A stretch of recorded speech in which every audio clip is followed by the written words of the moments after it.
So first of all, they're going to be very charismatic, and they talk a lot, especially about themselves. They can go on and on and on about themselves and never run out of topics talking about themselves.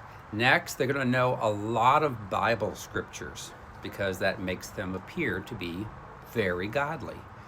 Other things they'll do is they're going to be very active in their church. They want to be in church leadership positions. And they're usually very close to their pastor so that their pastor will actually protect them. So that way if somebody comes against them and tries to expose some of the evil things that they're saying and doing, they'll have the pastor's protection. Next, that their spouse is going to be very sad inside. That is, if they're married. Oftentimes they're not married because the spouse couldn't take it anymore and got away from them. Also, their spouse, if they're still married, is going to be sick frequently. Their children, their own children, will tend to be hurt by them and distance themselves from them. Next, of course, they're extremely prideful. A lot of false humility, though. They'll try to act like they're humble, but they're not. They have no deep, real connections because they keep burning their connections and breaking them over and over again. They're very much into their looks, and they feel attacked and take offense easily and often. They can dish it out, but they can't take any constructive criticism on themselves. Now, they're very selfish. Of course, that's par for the course.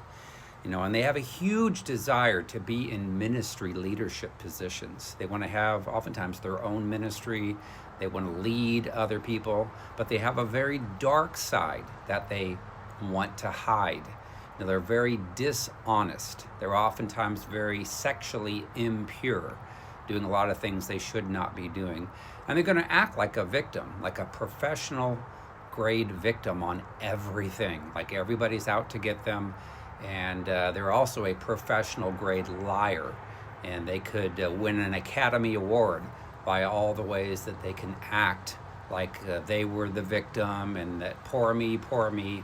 That's exactly what they want you to do, is to sympathize with them. And then that way they can continue to perpetuate that, hey, I'm an innocent, never done anything in my life that was wrong, and all I do is get in these relationships, and then they break up, and then they're everybody else's fault. They don't look in the mirror of themselves. So, all that being said, I have a book called Freedom from Soul Wounds and Demons, and it's actually helping thousands of people that would have been deemed narcissistic or narcissistic related